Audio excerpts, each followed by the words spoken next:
Liberation Day is here. Again.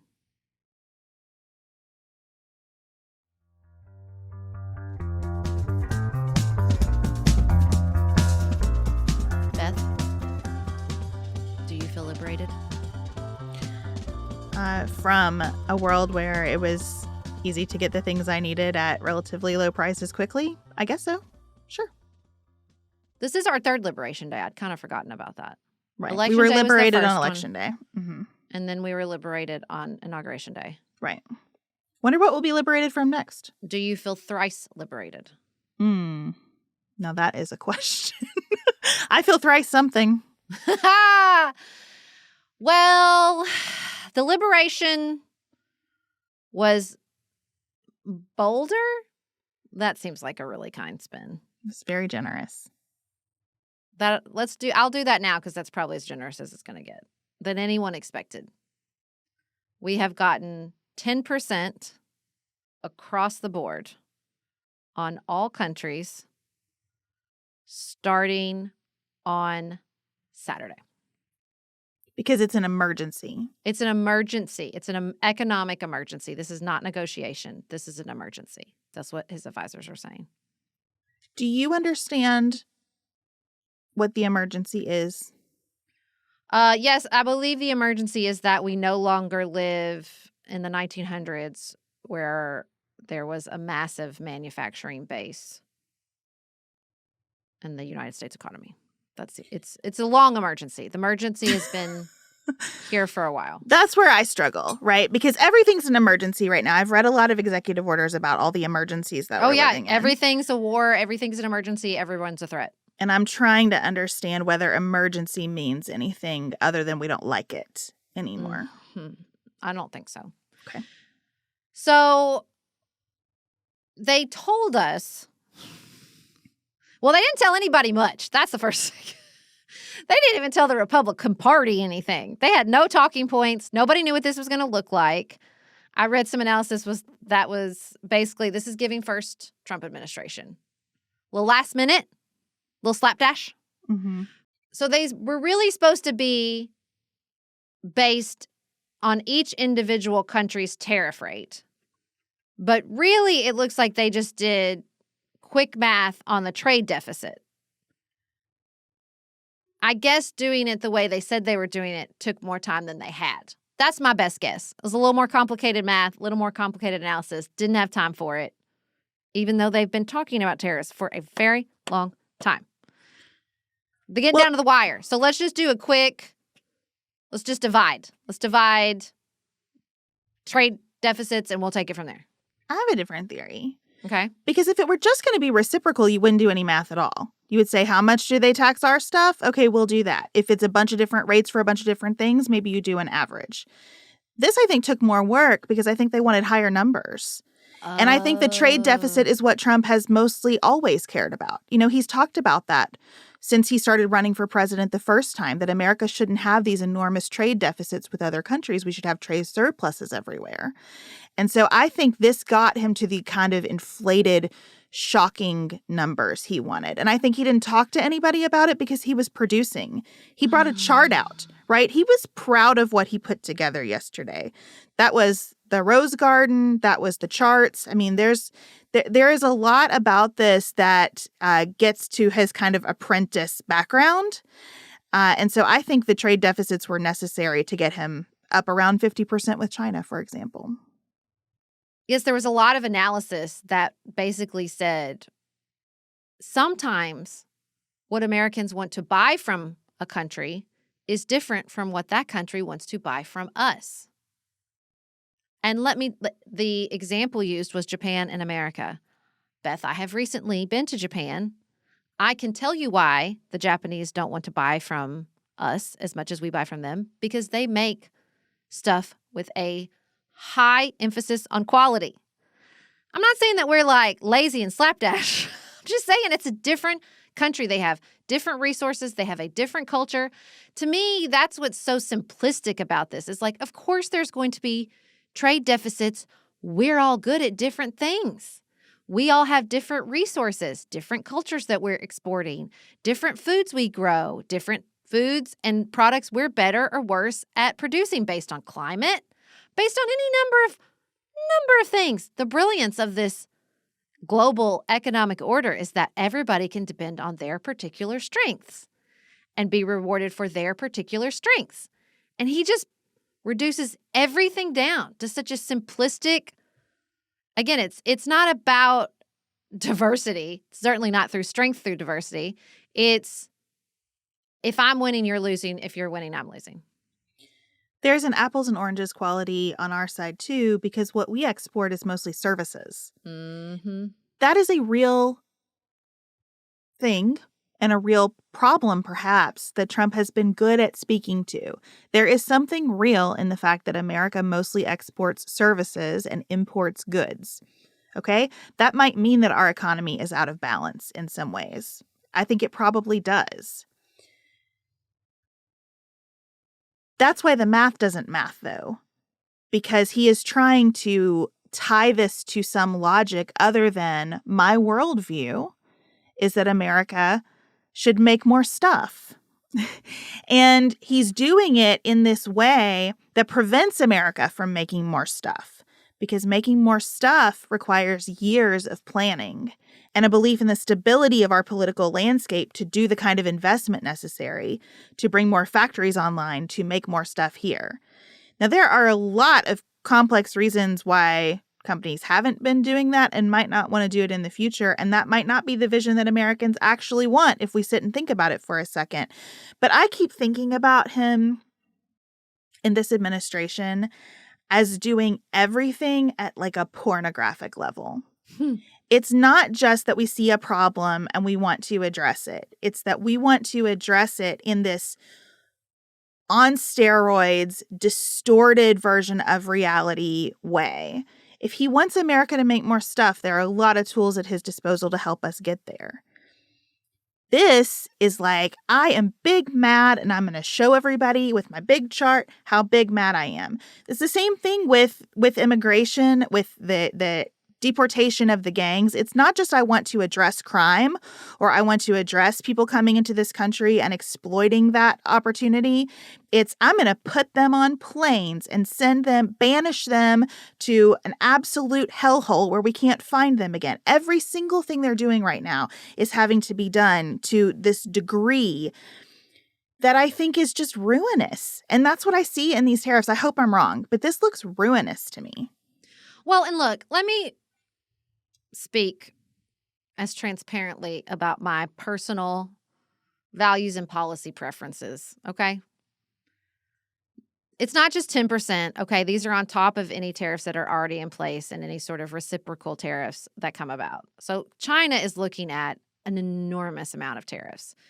And any Chinese governmental strategy to move the production of Vietnam is going to be met with also very high, 46% plus tariffs from Vietnam.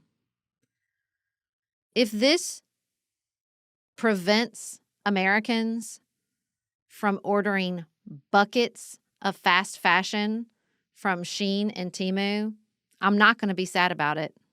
Textiles are one of the industries that they're citing that's going to hit the hardest.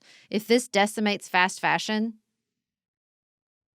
I'm okay with that. I'm just going to be honest. Those are some, like, if we're talking about dire consequences for the global economy, some parts of the global economy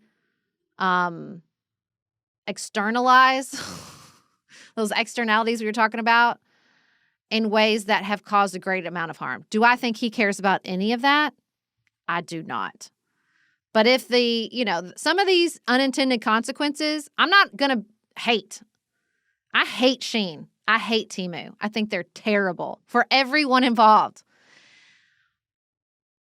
But any sort of reordering, which is what he's done, that pornographic approach in our global order that has prioritized really stability and growth for the top 5%. All right. That's what this global order has done. It has prioritized stability, and it's made it very easy for people at the top of the economic ladder to make an enormous amount of money and build enormous amounts of wealth.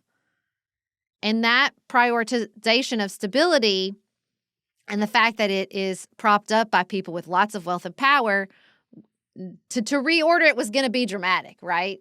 Or it was going to have to be very, very careful. Well, that's not what this is. That's not what's happening with immigration. It's not what's happening inside our federal government, right? It's this dramatic approach that is going to cause enormous suffering in pursuit of that reordering. And the reason is because I don't think they know what comes on the other end of it. I don't see any evidence that this reordering will benefit anyone other than the top two. I think it will hurt the top in the long run, but I think the top will still come out on top on the other side. Mm-hmm. I have problems with fast fashion as well. And that, again, is something that will hurt the people who are on the lowest rung of our economic ladder. It will. The cheap goods are most beneficial to raising the standard of living of people who live in relative poverty. I don't know, though. Is that true? I think it's true. I think we're going to see it. If that's true, then that means consumer goods raises your quality of life. But why is everyone so mad? If they're swimming in a sea of cheap consumer goods, but they can't afford a house or health care, and their kids are on those cheap technology, turn it into zombies, have we raised anybody's quality of life? I'm asking honestly. I think there's a difference between the standard of living and quality of life. Fair enough. I don't think a lot of people in this country are swimming in cheap goods, though. I think those cheap goods are their goods. And that has enabled more people to live at a higher standard of living than before. Does that mean everything's great and perfect and we shouldn't change it? No.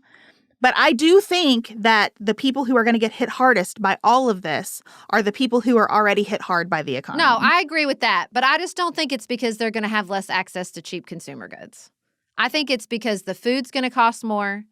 I think it's because services could plummet if the EU retaliates in that way. They are an enormous importer of those American services, and that stuff trickles down in a way that is regressive always. But I don't think it's because people aren't going to be able to get clothes on Shein or Temu anymore. I don't. Sure. I don't think that's the sum total of it. I just want to be cognizant of the fact that, like, if you've got young children who are quickly cycling through wardrobes because their bodies are growing, fast fashion is a part of your standard of living.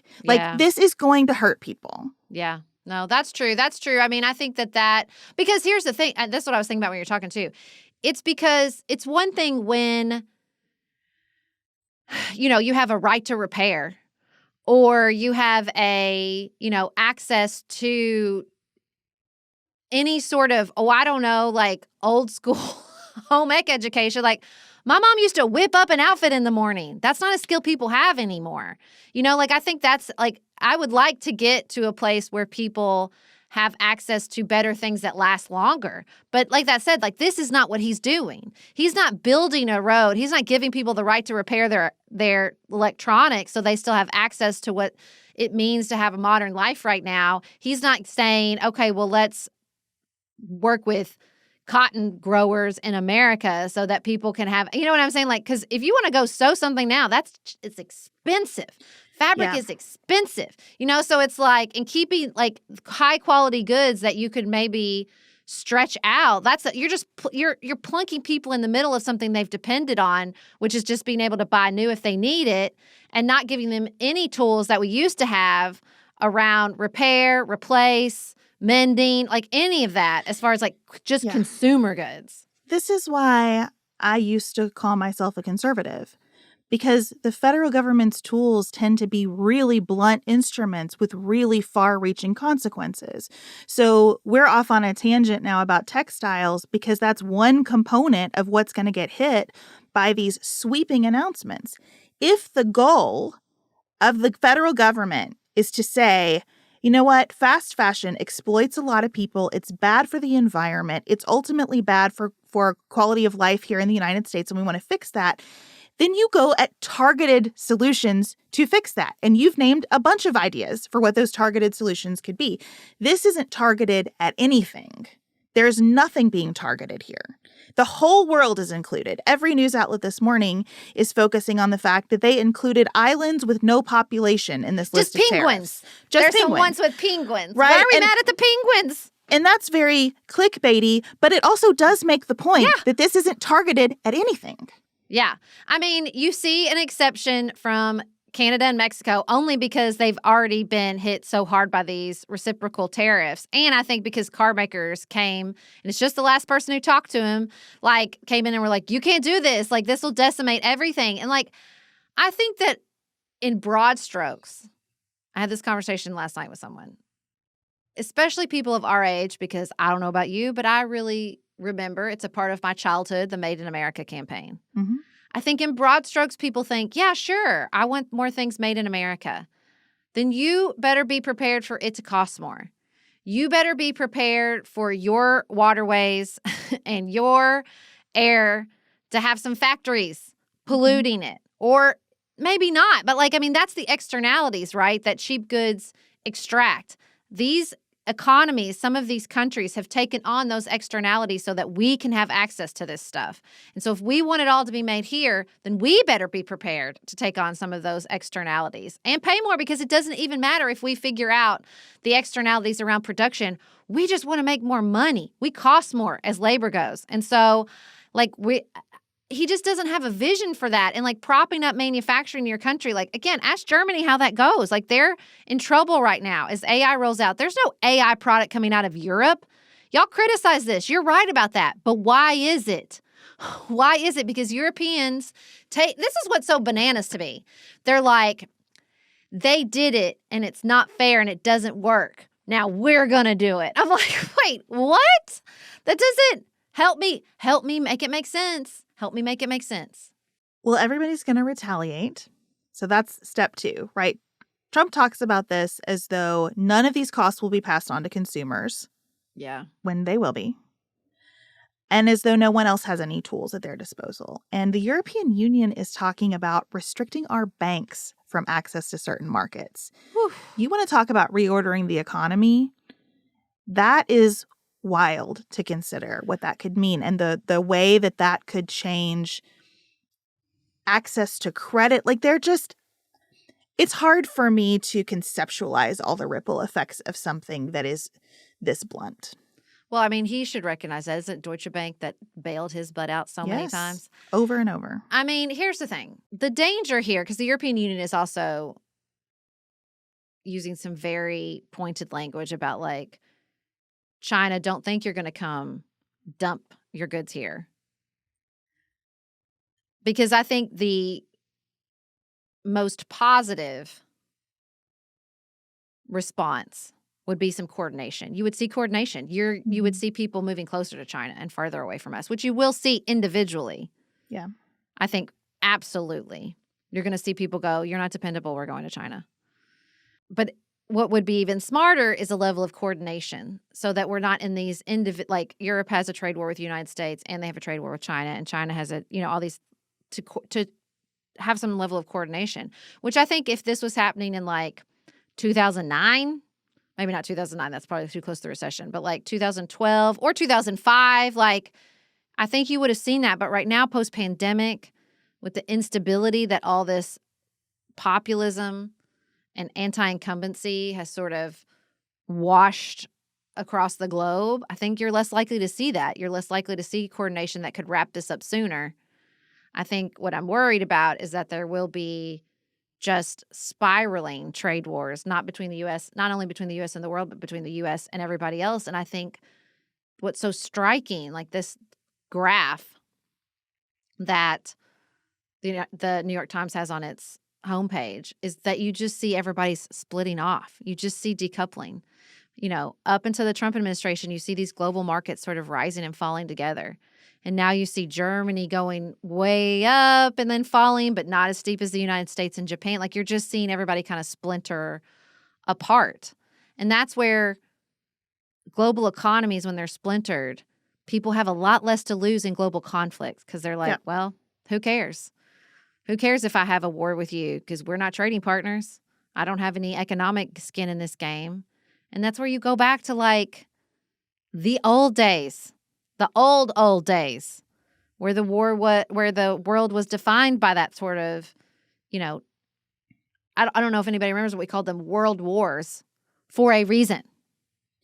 Yeah, and I think this administration is comfortable with that. I think that's where they would like to see the world go. They don't like NATO. They don't like the United Nations. They don't like any kind of global coordination. And I think it's domestically where they want to go too. Senator Chris Murphy has been beating this drum that this is not economic policy. This is anti-democratic policy because the effect of these tariffs will be to make more businesses in the United States beholden to the administration. I want a waiver for my company. Can you do me a solid on this particular good? Can we get an exemption here? That this is just designed to give the president more control over the economy and therefore over the participants in the economy. And since he doesn't have a line item veto, this is the equivalent of giving him that, right? He can just go through and pick and choose which companies he's going to help, whose back he's going to scratch, and what are you going to do for me now? And that sounds right to me. Yeah, because I mean, Ezra's been beating this drum too. Like, it's about tribute. And I looked at that list and I'm like, oh, right, because he wants the whole world knocking at his door going, oh, we love you. We're so mad. We're so sorry we made you mad. What can we do to fix it? Please tell us what we can do to fix it. He wants that sort of tribute. He wants the tribute. And I just think it is a fundamental miscalculation. I think what you see with Canada, no, we don't want to. We're done. Like, we're not going to suck up to you. I think there was a little bit of that in the first term. You definitely heard that from China. Like, we're going to hold our powder. We think it's going to go like the first term. But, like, there's going to be an end of the road to that. And honestly, I think there's going to be an end to a road of that with the business community. Like, I see his argument, but I think what you see, particularly skipping ahead a bit with, like, the Wisconsin results, is people understand that there's money in politics, but they don't like feeling like they're being bought and sold on a market. And I think that the effects of this, as everything gets more and more expensive, and they're looking at this guy who said he was going to make everything cheaper, and now everything's more expensive, people are going to get mad. People are going to get really, really mad. And a lot of his people are going to get mad. I mean, I was looking at the markets this morning and thinking about how I view this differently than I might have 10 years ago because of my age. Because as you get older and you start to look at your retirement, you don't have time to recover from these blips the way that you used to. How long is this going to go on? What is this actually going to mean? Your age is a huge factor in how you perceive that and what you're willing to tolerate. And I think that's why you see glimmers that the United States Senate, at least, is not interested in this continuing. We have bipartisan action this morning. Chuck Grassley and Maria Cantwell saying that, like, putting forth a proposal to restrict the president's power here, to require the president to give Congress 48 hours notice before new tariffs, because I think nobody enjoyed being surprised yesterday. And also to say that Congress has to approve the tariffs within 60 days or they expire. And that feels right to me. The president alone should not be able to reorder the economy like this. Yeah. I would just like the Republicans in the House to maybe just meet me at the mic, because I'd like to have a little come to Jesus with them. I keep thinking about what I said on the Tuesday show, that he's rich now. He's just rich. He just has a lot of money, and he is no longer at risk for prosecution, and he has no more elections to win. I do think, by and large, the third term stuff is just distraction.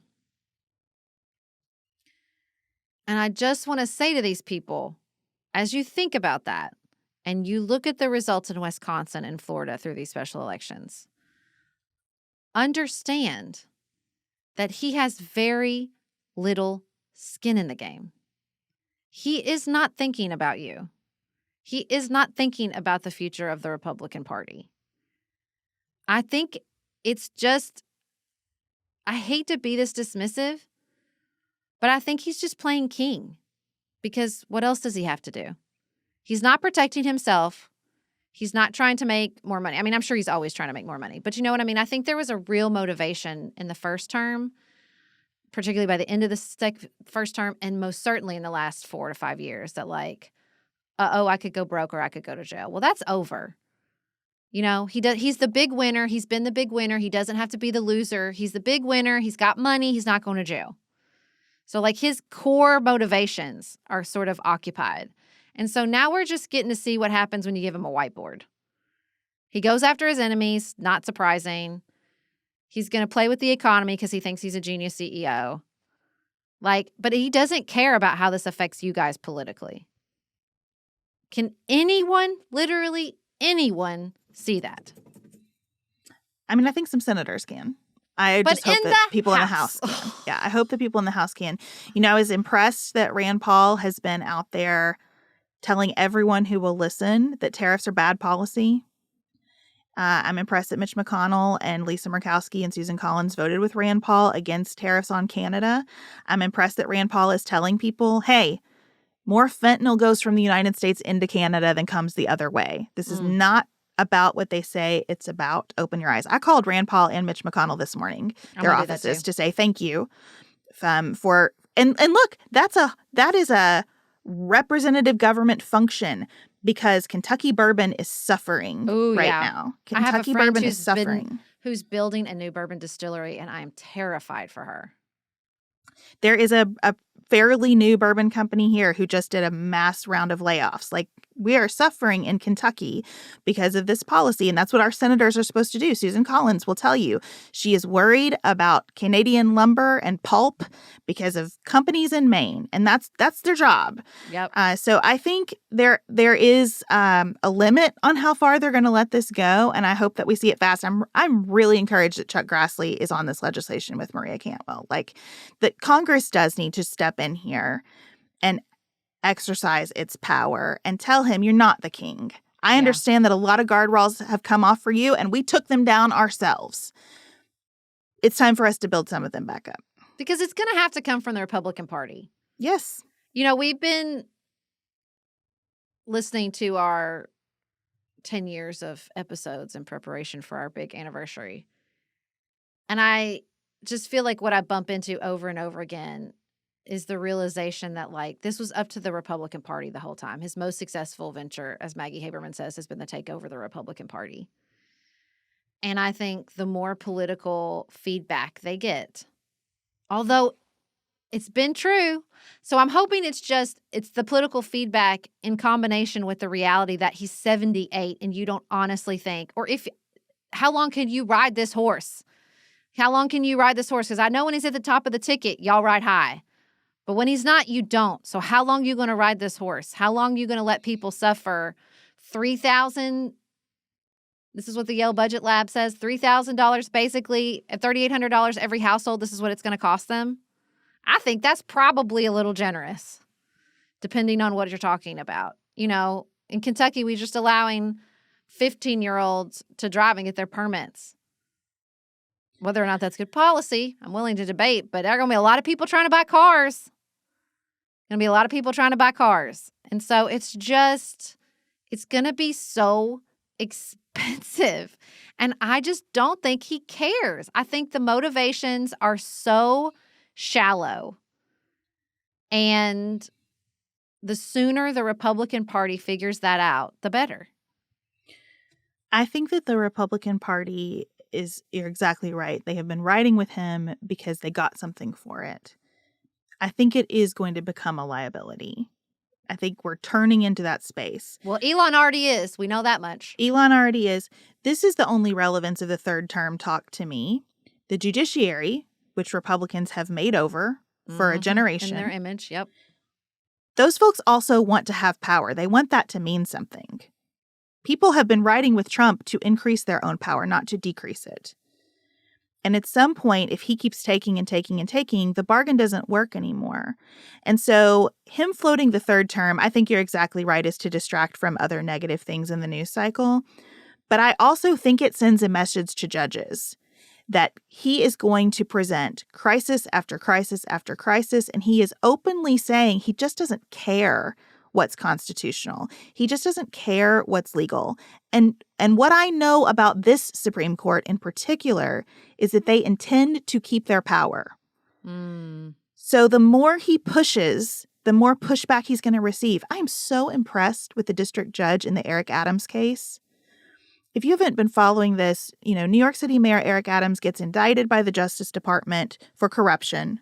It's a pretty straightforward indictment. Whether the case would have been that way, I don't know. The Trump administration goes into court to dismiss that indictment. And they say in a very straightforward way in their filings, we need him to help us in our immigration efforts. And he can't do that if he's fighting this case. So we'd like to dismiss this, but with the possibility of refiling it. And the district judge in this case says, you can dismiss it, but then you dismiss it. Because what I see here is just quid pro quo. Yep. You want to hold this over his head. And that's what these tariffs are. You want to hold this over people's head as a lever to extract more and more and more from them. And this judge said, I can't speak to whether Eric Adams is guilty or not. It's not my job here. My job is to protect the defendant in criminal proceedings. And so, yeah, you want to dismiss it, then we're dismissing it. But you can't bring it again. And I just think he's pushing on all of these people who are eventually going to say, I have power here too. You cannot take it all for yourself. Yeah, and I think the American people will say that too. I hope so. I take seriously the warnings about authoritarianism. Of course I do. I see that Donald Trump doesn't like to be a loser. He doesn't like to feel restricted. I think he has people around him that as judges continue to restrict their power are less and less likely to just roll over. I take that seriously. I saw what happened on January 6th. I remember. And also at the same time, I just put a lot of faith in the fact the American people are a bunch of ungovernable jerks at a lot of moments in history. I like that about us, really. I really do, too. It is a blessing and a burden, but it is true. It is true. We don't like it. We don't like being told what to do. And I think there was so much of him. I told my husband this morning, I said, look, what I never took seriously enough is that he was an honest liar. Might be the wisest thing Dave Chappelle has ever said. He's an honest liar, but the rest of them just read as liars. Elon Musk just reads as a weird liar. J.D. Vance Who's just always reads, going through some things. That's what Elon Musk reads to me. He's always going through J.D. some things. Vance reads as an ambitious politician. Yeah. So it's like there's just he's very special. He just is. And I don't see, especially in the face of him just following his id across the global economy to the real suffering of people up and down the income ladder, how people just don't go enough. I mean, Kirsten Solstice Anderson has a piece in the New York Times today that she was like, do not underestimate people's anger. It is the most powerful force in American politics. And they have been living so high on the hog from that election victory. And it was a victory. But there is no stasis in American politics. No stasis in American politics. And I think this week shows it better than most.